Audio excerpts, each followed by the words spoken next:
Nosotros es lo que hemos creído, que Cristo ha resucitado de entre los muertos y reina. Y está sentado a la diestra de Dios Padre. Esa es nuestra esperanza, nuestra fe. Así que el mensaje de esta mañana se llama Esperanza en la Resurrección. Esperanza en la Resurrección. Y se encuentra en la misma carta que estaba leyendo nuestro anciano Miguel. Primera de Corintios, capítulo 15. Primera carta a los Corintios, capítulo 15, versículo 14. Claro está, estoy utilizando un versículo porque los 58 versículos, si no me estoy equivocando, 58 versículos del capítulo 15 es tremendo, es una completa tesis que hace el apóstol Pablo sobre la teología de la resurrección.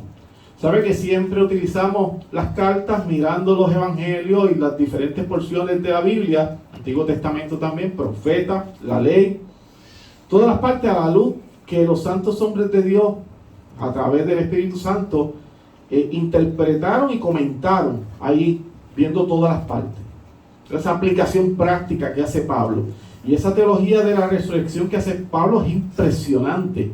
Impresionante como habla de la resurrección y cómo debate con este grupo que se encontraba en la iglesia de Corinto. Sabe que la iglesia de Corinto dio muchos problemas, muchas situaciones. Él tuvo que estar en un tratamiento intenso con la iglesia de Corinto. Era una iglesia que venía del paganismo. Entonces se convierten a Cristo estos gentiles que no eran de línea judía, sino que eran gentiles, como bien dije. Y entonces ellos traían muchos conceptos. El concepto griego, que era un problema, la filosofía. Entonces ellos todavía tenían sus dudas con respecto a la resurrección, porque venían de un trasfondo griego y filosófico griego. Entonces el apóstol Pablo va a traer aquí esta tesis. Como que cambia, viene del capítulo 13, donde está hablando del amor, y de momento en este capítulo 15, pues, tranca, es una carta, va corrido, pero en esta porción específica comienza a hablar sobre la teología de la resurrección, analizar la resurrección de Cristo. Y me gusta porque siempre Pablo hace algo que he aprendido de él con los años, de llevar a la persona contra la pared utilizando palabras a la inversa. Y él hace, pero si esto no es lo que significa, pues entonces vamos a hacer esto.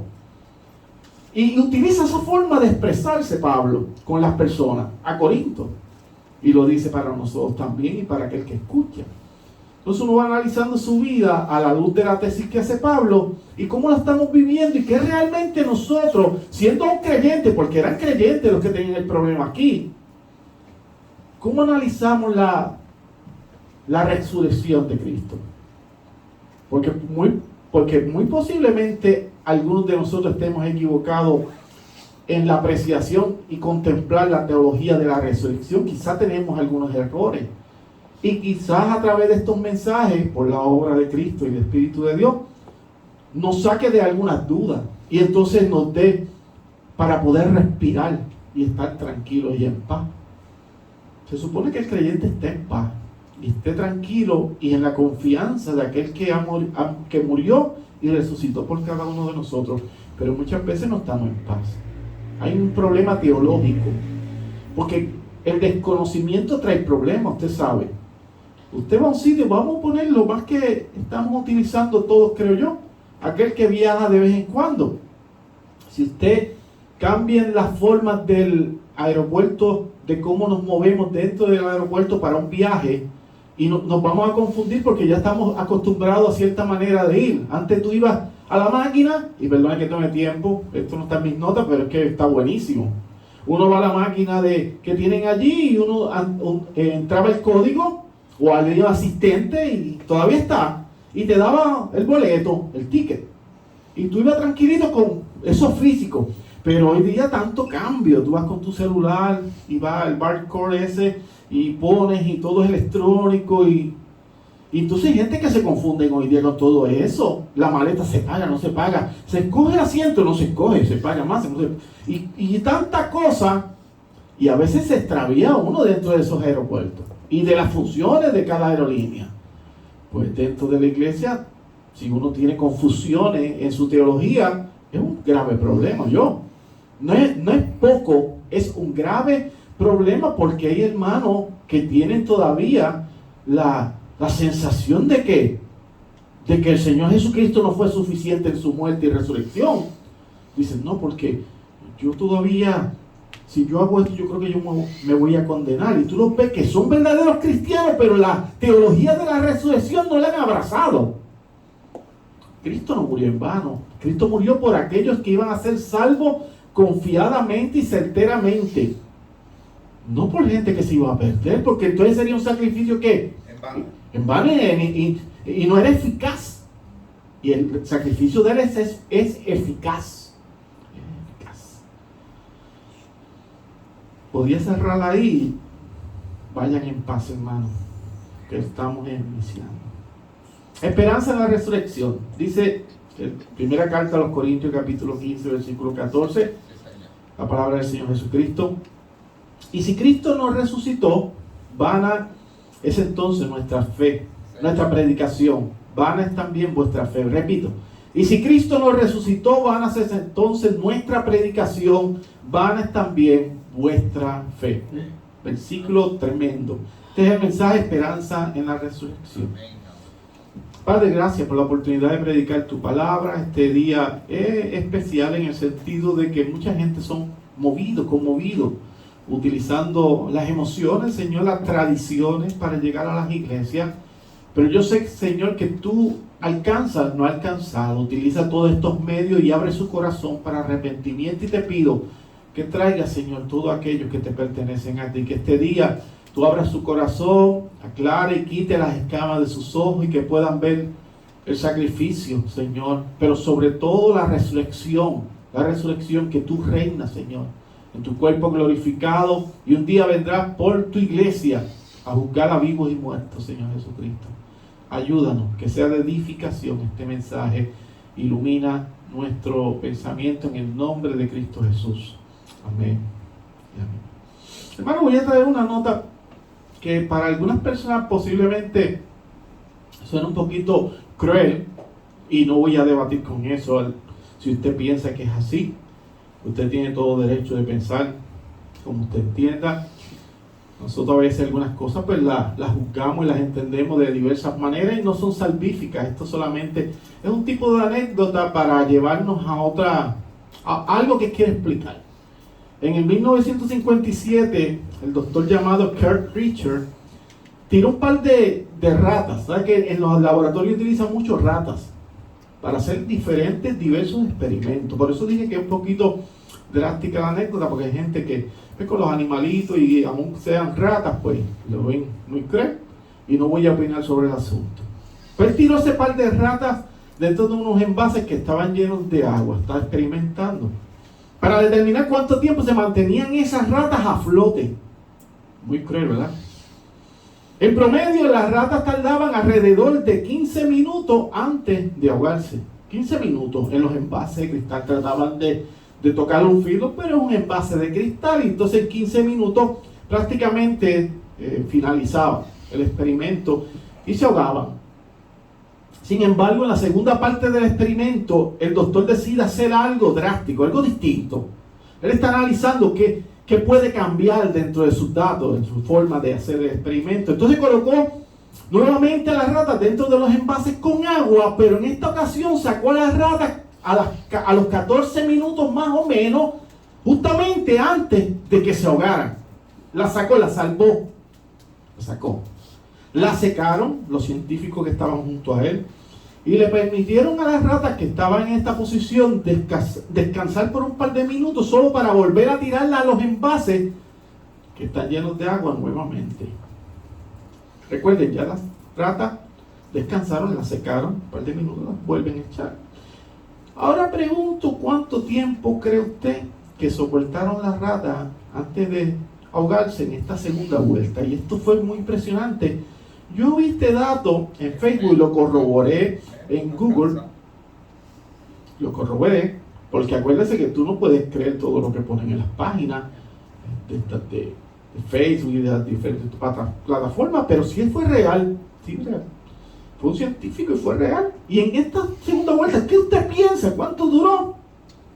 Debemos tomar en cuenta que anteriormente Las ratas habían nadado al punto de fallo cuando está ya cansado. ¿Sabe que usted se ha tirado a alguna piscina o algo y nada, y nada, y nada? Y llega a un punto de agotamiento, que esta calambre le da a la persona, entonces termina y se puede ahogar.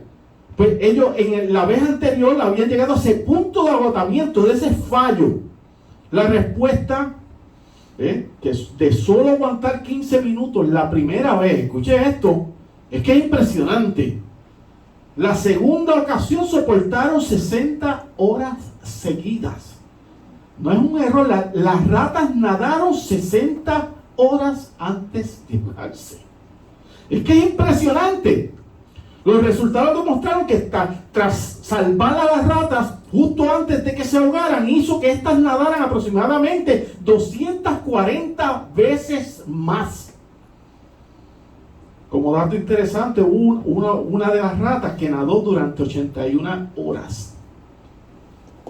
Yo no sé si usted se lo puede imaginar, pero yo me lo estoy imaginando, que es impresionante. 60 horas, ese pequeño animal nadando en ese envase que no tiene borde muy alto para ella llegar, 60 horas y 81 horas.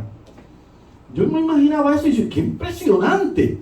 La conclusión fue que a raíz de que las ratas tenían el instinto de que alguien las iba a rescatar, llevaron sus cuerpos al límite y un poquito más y más allá.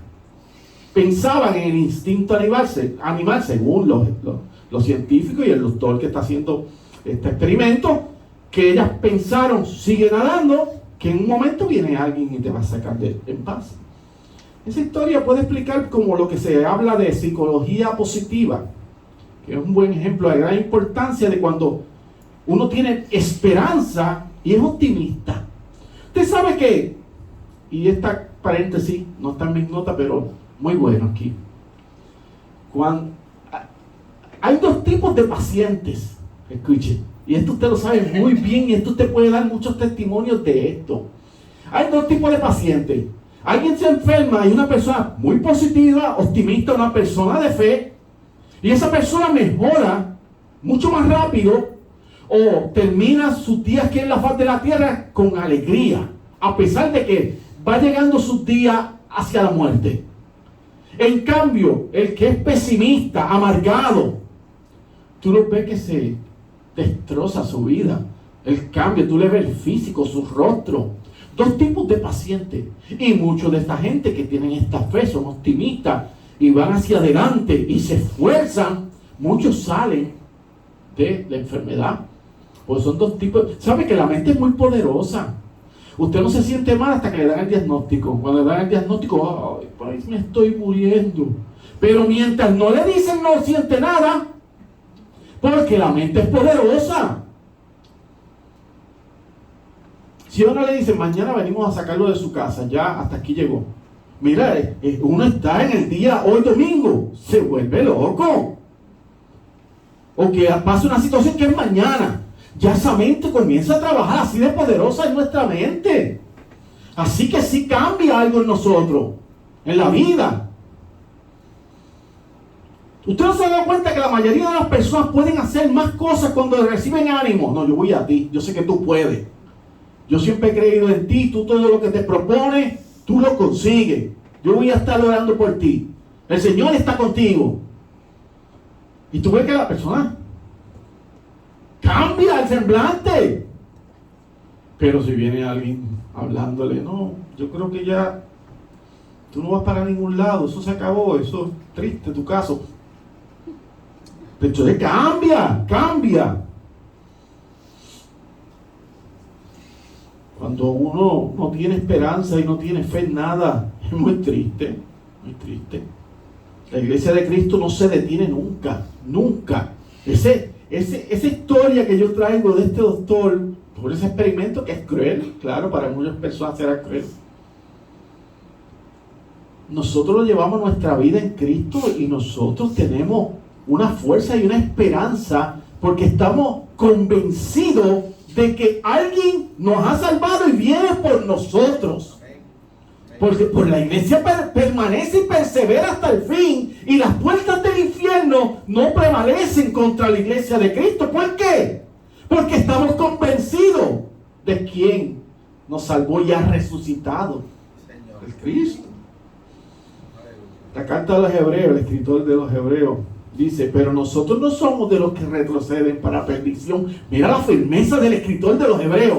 Nosotros no somos los que retroceden para perdición, sino de los que tienen fe para preservación del alma. ¿De dónde proviene eso? Lo que yo le hablaba ahorita es foráneo, es externo, hay algo.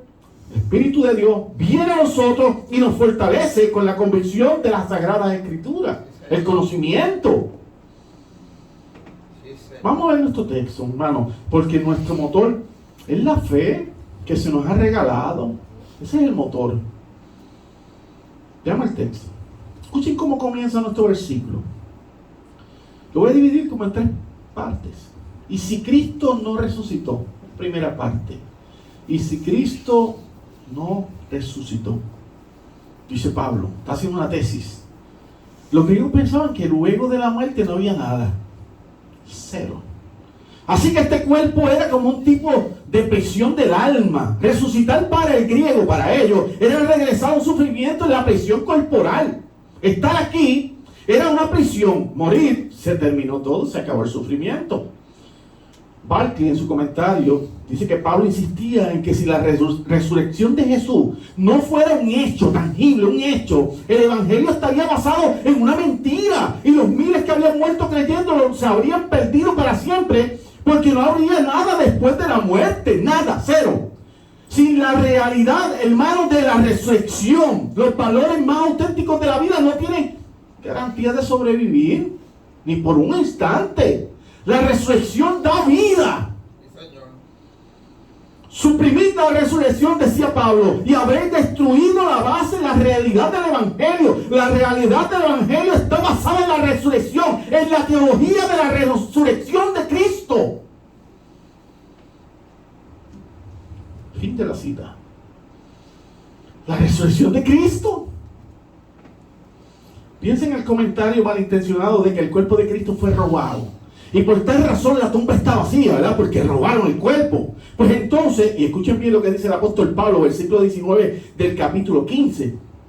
Dice el versículo 9 de su capítulo 15 de la primera carta a los Corintios.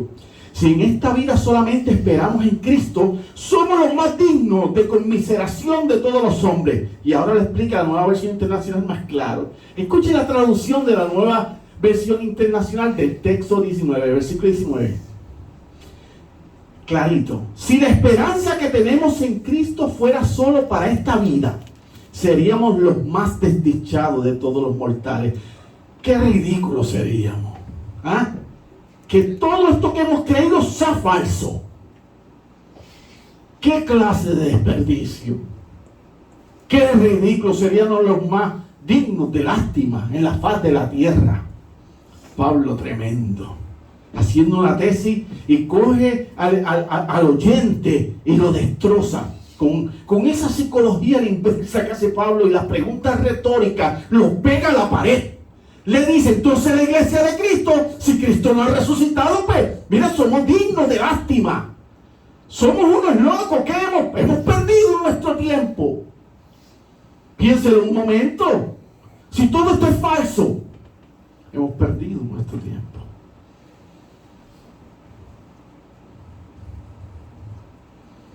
Además de todo esto, se debe recordar que la tumba estaba siendo custodiada por soldados romanos a petición de los principales sacerdotes y los fariseos, todos aquellos legalistas, lenguilargos. Ante Pilato fueron donde Pilato a pedirle.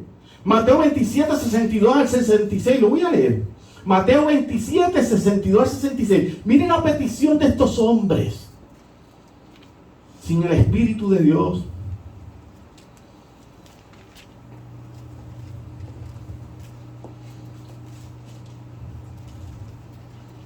Dice, la guardia ante la tumba. Al día siguiente, que es después de la preparación, se reunieron los principales sacerdotes y los fariseos ante Pilato, diciendo, Señor, nos acordamos que aquel engañador dijo, refiriéndose al Cristo, viviendo aún, después de 3 días resucitaré. Manda pues que se asegure el sepulcro hasta el tercer día, no sea que vengan sus discípulos de noche y lo hurten y digan al pueblo, resucitó de entre los muertos, y será el postrer error peor que el primero. Y Pilato les dijo, ahí tenéis una guardia, id asegurarlo como sabéis. Entonces ellos fueron y aseguraron el sepulcro, sellando la piedra y poniendo la guardia. Esto yo lo tenía que ver porque es un dato muy importante. Esto estaba asegurado, tenía guardia romana ante la tumba. Vuelvo nuevamente, y si Cristo no resucitó, si Cristo no resucitó, somos un grupo de personas desequilibradas, que nos esforzamos en algo falso, en una fantasía, en una historia mágica y ficticia que no llega a ningún lugar. Somos una trulla de locos. Que lo que realmente deberíamos estar haciendo sería vivir nuestras vidas al límite. Oye, si esto no es verdad, al tope de nuestra resistencia, aprovechando cada minuto como si fuera el último. Vivir así, demencial, dedicando nuestras fuerzas a complacer todos los deseos y caprichos que tengamos, viviendo de tal manera como si no hubiera mañana, como un loco. A tope. Como dice una expresión popular, el que tenga miedo de morir, que no nazca. Así, bien loco. Si no es verdad. Escuchen como Pablo tremendo. Escuchen como Pablo en su tesis sigue. Cómo dice sobre sí mismo. Está trayendo unos temas fuertes y lo está hablando a ese personaje que está escuchando la carta. Y dice el versículo 32 de nuestro capítulo 15, 1 Corintios 15. Recuerden, no lo estoy trayendo completo, es larguísimo, 58 versículos, estoy trayendo parte de él. Versículo 32, si como hombre batallé en Éfeso contra fiera, ¿qué me aprovecha? Si los muertos no resucitan, comamos y bebamos porque mañana moriremos. Qué duro el apóstol Pablo en teología, en apologética, en defensa. Le digo, si esto no es verdad, yo peleé hasta con fiera. ¿Y de qué me aprovecha esto? Pues entonces, mira, si los muertos no resucitan como ustedes piensan, le está diciendo eso así en ese tono. Si los muertos no resucitan como ustedes piensan, pues vamos a comer y a beber, mira, a saciarnos, que nos salga la comida por la boca, que mañana vamos a morir. Y yo escuchaba esto y yo decía, wow, qué tremendo el apóstol Pablo. Qué defensa del evangelio. ¿Esto no es verdad? Pues vamos. Como dicen en San Sebastián, vámonos a lo loco entonces. Esto no es verdad. En la película 300, no sé si alguno la ha visto, tremenda. Yo la tengo en mi casa, la compré. Los espartanos utilizan una frase muy parecida a esta, dicen en la película. Espartano, prepárese en el desayuno y aliméntese bien, porque esta noche cenaremos en el infierno. Pastor, muy duro, la vida es dura. Aguante, la vida es dura. Te han pasado más cosas que eso que yo dije ahora mismo. Eso es una tontería lo que hemos vivido. Esa frase la dirige el rey Leonidas a su ejército antes de ir a la guerra, en la película. Y refleja la actitud de los espartanos ante la muerte. Ellos la consideraban parte inevitable. Ellos sabían que iban a morir. No les importaba. Es más, era un honor ir a la muerte. Y sobre todo un acto honorífico. Sí, porque decían, se acabó aquí. Acuérdense la filosofía, que esto es una cárcel, estamos dentro de este cuerpo, la cárcel del alma, pues vamos a la guerra, si morimos, olvídate, ya se acabó este problema, salimos de esto. Así, no hay nada más, se acabó ahí. Pues vamos a comer bien, a desayunar, que mañana cenaremos en el infierno, dice. La actitud, ¿sabe? Que es una filosofía distinta. La muerte se observa de diversas maneras dentro de este mundo. Nosotros no podemos pretender que todo el mundo vea la muerte como nosotros la vemos. El creyente es tremendo, el Señor nos ha dado una actitud ante la muerte. Nosotros bailamos con la muerte. Nosotros no tememos a la muerte. ¿Sabe por qué? Porque lo único que hace la muerte en nosotros es dar el primer paso en el cielo. El primer comenzar lo más glorioso de nuestra vida, por lo que estamos aquí. ante la presencia del Señor. La muerte, no es tu enemiga. No. Pero tenemos que entender que dentro de este planeta, la diversidad que hay de culturas, de tradiciones, religiones, sectas y diversas cosas, ven la muerte de distintas maneras. Sí, señor. Yo he leído y visto algunas películas que son basadas en el escritor que era un filósofo, el filósofo Albert Camus o Camus, como algunas personas le dicen, vamos a decirle Albert Camus, que era un filósofo que creía en la filosofía del absurdo, lo absurdo de la vida. Todo era absurdo, no sé por qué estoy viviendo, para qué. Entonces él decía que lo más importante de toda esa filosofía era el suicidio, porque realmente lo que se determinaba dentro de la vida era tu final. Entonces, ¿cómo vas a vivir esa vida hasta llegar a ese final? Entonces él tenía ese pesimismo dentro de esa filosofía. No es completamente pesimista, pero dentro de nuestras creencias sí. Entonces él escribe un libro basado en un personaje mitológico, ¿verdad?, que se llama Sísifo, pero que realmente en la mitología griega es Prometeo, que como los dioses entran en una discusión con él. Estoy parafraseando todo eso, término muy largo. Entra en una discusión con los dioses entran y lo castigan a Prometeo, a Sísifo. Entonces lo ciegan, no que tiene vista, y entonces lo colocan en una piedra bien gigantesca y él la tiene que subir por una colina. La piedra cae, vuelve y la sube de nuevo por la eternidad, sin sentido, por toda la eternidad. Sube la roca, cae y vuelve otra vez y la sube. Ese fue el castigo que se le dio a Prometeo. Una vida sin sentido, sin sentido. Ve que hay personas que ven la vida desde un punto de vista completamente extraño. Él escribe otro libro que se llama El extranjero. Y es el extranjero porque se asume la muerte desde un punto de vista muy extraño. Cuando usted ve a una persona, le decía a mi esposa anoche, porque me emocionó todo eso, y si estoy predicando así con mucha pasión, es que el tema me apasionó de todo lo de la resurrección, cómo el mundo ve la muerte, cómo el cristiano enfrenta la muerte, porque la muerte para nosotros no nos detiene. Y me apasionó el tema. Entonces el extranjero es muy extraño, es extranjero para los demás. ¿Por qué? Porque cuando usted ve a una persona que murió, un ser que amaba demasiado, y usted lo ve así como una pana, empanado. Yo le digo a mi esposa que las personas empanadas.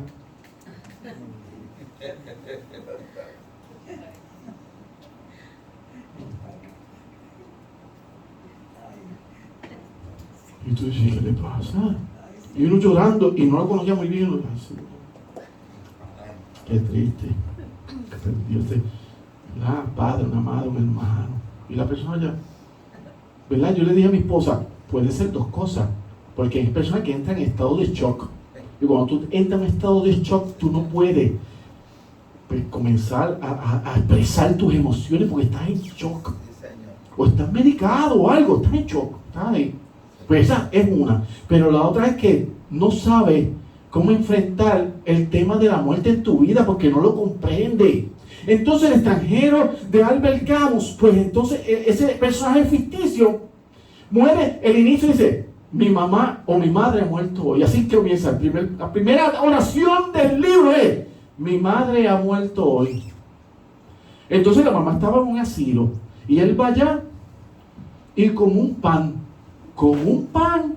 recogen el cuerpo, los restos de la madre, y él está allí, el cuidador del asilo lo mira, que no le baja ni una lágrima. ¿Puedo fumar? Le pregunta, ¿dónde puedo fumar? ¿Tiene café? Y así, con el dialecto, la escritura, la prosa del libro, es llana, no baja ni sube, así como empanado.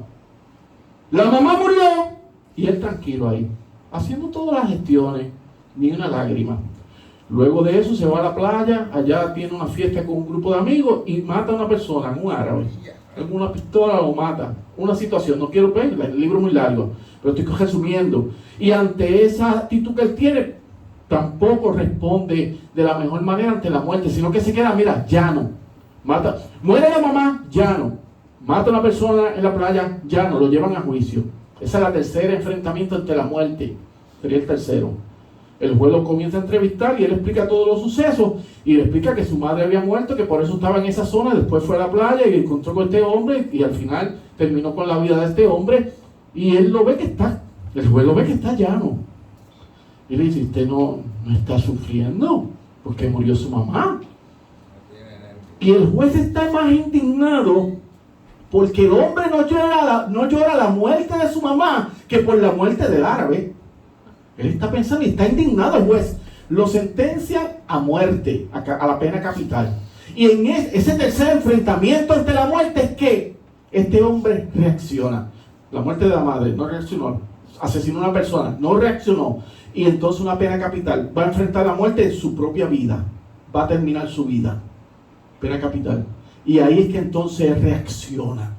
Y dice, todo lo que no hice, todo lo que hice, todo lo que dejé de hacer. Y comienza esta cosa, este problema existencial en la mente de ese hombre. ¿Ves lo que le digo? Que no todo el mundo trabaja ante la muerte igual. No trabajan igual.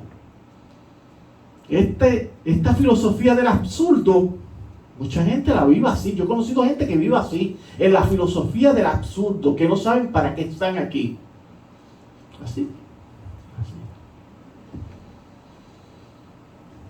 Tiene otro libro que se llama La Peste, que viene por unas ratas. También es ficción, ¿verdad? Todo esto es ficción. Y las personas en ese pueblo viven trabajando y ansían un futuro lejano, pero no viven su presente. Yo he conocido mucha gente así. Trabajan porque quieren obtener algo y cuando lo tienen siguen buscando más. Saldo esto, adquiero más. Me suben el sueldo, adquiero más. Nunca termina. Nunca vives tu presente. Yo le decía anoche a mi esposa, me puso filósofo anoche en la cama hablando con ella, y le decía, mira esto. Yo estaba en el baño hace como 30 segundos. Regreso aquí. Ya aquello es el pasado. Estoy pensando en el futuro. Vamos a contar 3 segundos, le dije. Llegó el futuro. Ya estoy en el presente. Siempre está en el presente. Y me aflijo por lo que no ha llegado. Y también me agobio por aquello que dejé. Y estoy aquí. La filosofía del absurdo. Y caemos nosotros los creyentes en esa filosofía del absurdo. Se nos olvida la resurrección de Cristo, que reina. Y yo me puse a filosofar. Me estaba trancando el cerebro ya. ¿Qué es esto? Piénselo un poco para que vea cómo se bloquea en un momento. Sí, porque usted dice, no, que yo mañana tengo estas gestiones. Y está viviendo este presente agobiado por mañana que no ha llegado y usted no sabe si va a llegar. Y ya estamos tan agobiados por ese lunes. Pero también pensando, oye, es que yo hice esto, aquello. Y estás aquí hoy y no disfrutas.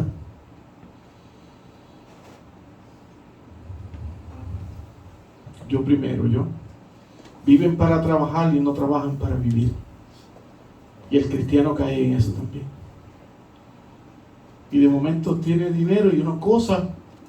Y la alegría y el gozo.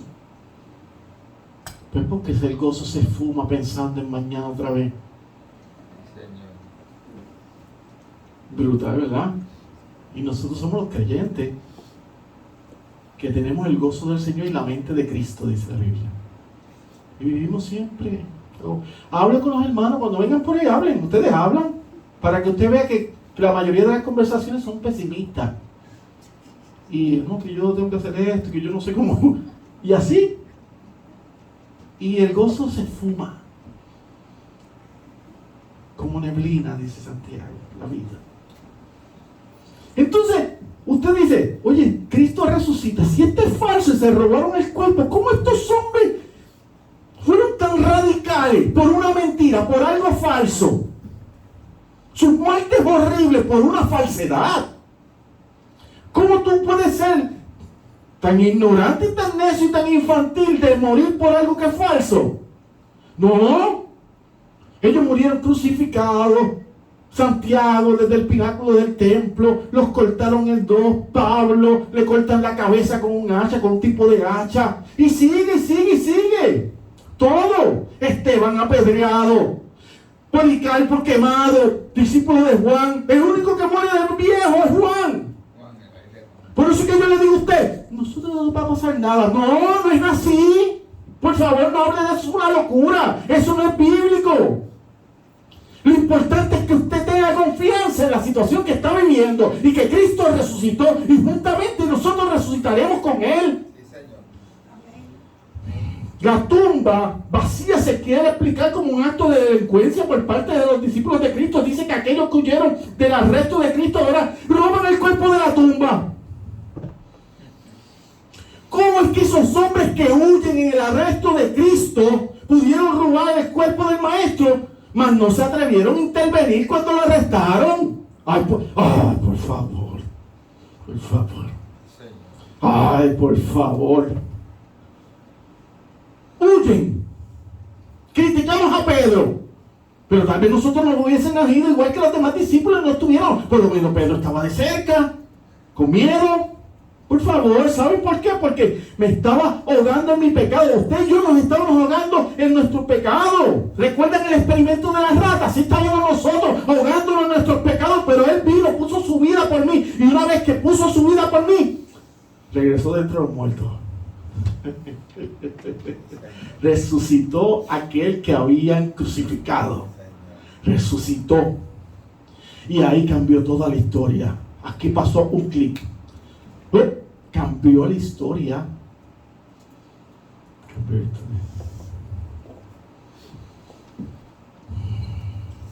Escuchen los datos de los testigos de la resurrección. Vamos ya mismo. Primera de Corintios 15, 3 al 8. Leyó Miki. Escúchelo otra vez. Escúchelo. Porque primeramente os he enseñado lo que asimismo recibí, que Cristo murió por nuestros pecados. Está diciendo que murió por nuestros pecados conforme a las Escrituras. 4. Y que fue sepultado y que resucitó al tercer día conforme a las Escrituras. Pablo se asegura de que lo que él está diciendo está escrito, es profético, y que apareció a Cefas y después a los 12 testigos. Esto no es una locura, había testigos. Después apareció más de 500 hermanos a la vez. ¿Cómo nos queda el ojo? De los cuales muchos viven aún. Había gente viva ahí cuando él escribía que vieron a Cristo resucitado en cuerpo glorificado. Y otros ya duermen, o sea que murieron. 7. Después apareció a Jacobo. Después a todos los apóstoles. Y al último de todos, como un abortivo, me apareció a mí. A Jacobo se le apareció de la misma forma que se le apareció a Pablo. Porque Santiago, que es Jacobo, no creía en él. Usted lo sabe, no hay profeta con honra en su propia tierra, pero se le aparece posterior a su muerte. Y entonces cree en el Cristo y da su vida por Cristo. Y fue uno de las columnas fuertes en Jerusalén. Fue el pastor en Jerusalén, cuando Jerusalén estaba caliente, difícil, que la iglesia estaba con un déficit económico terrible. Y Jacobo, Santiago, permaneció firme con su hermano 2 veces. Cristo lo vio. Y por eso murió, porque lo vio, creyó. Esperanza en la resurrección. El texto continúa diciendo que si Cristo nos resucitó, vana es entonces nuestra predicación. Vana es nuestra predicación. ¿Sabe cuánta tinta se ha derramado en papel escribiendo las maravillas del Evangelio? ¿Cuántos mensajes se han predicado? ¿Cuántos estudios se han ofrecido? ¿Cuántas personas se han ayudado en nombre del Evangelio del Señor? Realmente esto no hay forma de saberlo. ¿Sabe cuántas horas han estudiado las Sagradas Escrituras? ¿Cuántas Biblias se han impreso? ¿Cuántos idiomas se han traducido? Esta palabra santa es impresionante. ¿Podemos creer que todo esto se hizo por causa de una locura, de una mentira? No, hermano. Nuestro Cristo resucitó. Él resucitó. Lo que para el mundo es locura, para nosotros es poder de Dios. 1 Corintios 1:18. Porque la palabra de la cruz es locura a los que se pierden, pero a los que se salvan, esto es a nosotros, es poder de Dios. Amén. Finaliza la oración diciendo que si nada de esto es cierto, entonces vana es también vuestra fe. La fe es esa fuerza invisible pero invencible. Es uno de los regalos más preciosos que Dios nos ha dado. Primera de Pedro capítulo 1 versículo 7, nueva traducción viviente. Estas pruebas demostrarán que su fe es auténtica. Está siendo probada de la misma manera que el fuego prueba y purifica el oro. Aunque la fe de ustedes es mucho más preciosa que el mismo oro, entonces su fe, al permanecer firme en tantas pruebas, les traerá mucha alabanza, gloria y honra en el día que Cristo sea revelado a todos. La fe, probada como el mismo oro, pero más valiosa que el oro. Trulla de loco. Aquí estamos. Esta trulla de loco. Todos los que se burlaron tendrán que verle y postrarse la rodilla y decir: Jesucristo es el Señor el día del juicio. Todos y cada uno. Todos los abortistas, todos los que abusaron de niños, todos los pedófilos, todos los maltratantes, todos los ateos, agnósticos, tendrán que ir a Él. Y cuando le vean temblarán. Y juzgaremos juntamente con Él aún aquellos ángeles caídos. Siempre menciono el caso de Jeremías cuando trata de callar su fe. Recuerda que Jeremías, ¿cuántas veces yo he luchado con mi fe, hermano? De dejarlo todo, cansado. Uno dice: yo me esfuerzo tanto, Señor. Sí, porque uno se pone llorón. Yo me esfuerzo tanto, Señor, y mira, no veo los efectos. Como si esto fuera por causa y efecto. Esto no es mío, esto es del Señor. La iglesia es de Cristo. Tú predica la palabra, predica la palabra, predica la palabra. Y menciono a Jeremías porque me identifico con él. Yo sé que usted también. Jeremías 29, y dije: Jeremías, no me acordaré más de él, ni hablaré más en su nombre. No obstante, había en mi corazón como un fuego ardiente metido en mis huesos. Traté de sufrirlo y no pude. No se pudo callar, porque esto te consume por dentro. Concluyo con esto, hermano. En 1 Corintios 13:12 dice: ahora vemos por espejo, oscuramente, mas entonces veremos cara a cara. Ahora conozco en parte, pero entonces conoceré como fui conocido. La resurrección de Cristo es la prueba indiscutible de nuestra fe. Debido a que Él fue las primicias, dice el texto, de la resurrección en cuerpo glorificado, pues sus discípulos también obtendrán esta gran bendición. Solamente existen dos religiones en el planeta, en la faz de la tierra. La primera es la que el individuo descansa en sus propias obras para alcanzar la salvación. Esa es la primera religión. La segunda, y es la que nosotros profesamos: salvación por gracia, un regalo. Sí, Señor.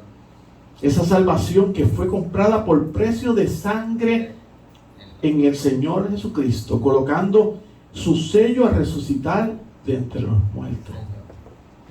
El Rey resucitó.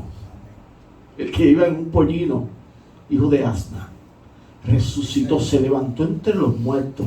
Los demás líderes religiosos, todos esos falsos líderes, están en sus tumbas, pero la tumba de nuestro Señor sí está vacía. Ninguno de sus huesos fue quebrado, según dice el Salmo 34:20, ningún hueso. Porque cuando iban a quebrar las piernas, porque cuando se tardaba mucho en la crucifixión, le quebraban las piernas a los soldados romanos para que cayeran y se ahogaran en su propia sangre. Pero cuando fueron y llegaron y vieron al Cristo, el Cristo había ya entregado su espíritu y lo pasaron con una lanza.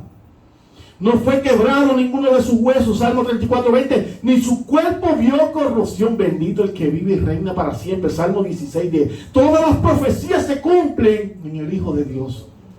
Yo no sé, esto debe aumentar la fe, afirmarla. Porque si usted llegó bajito, o sea que una vez se viene con bajito. Esto afirma la fe. Las profecías se cumplen en Él. En Él. Hermano, tenga convicción, fe, esperanza de que el día que usted parta de este mundo, usted va a resucitar en un cuerpo glorificado en la venida de Cristo. No hay forma de que esto sea falso. Esto es real. Esto es real. Esta es la esperanza que nosotros tenemos en la resurrección. Oramos. A Dios sea toda la gloria. Amén. Padre, gracias por la oportunidad de predicar tu mensaje este domingo de resurrección. Que sea de edificación, consolación, Padre, y afirmar nuestra fe. Para la gloria de tu único nombre, Señor Jesucristo. Amén Amén. y amén.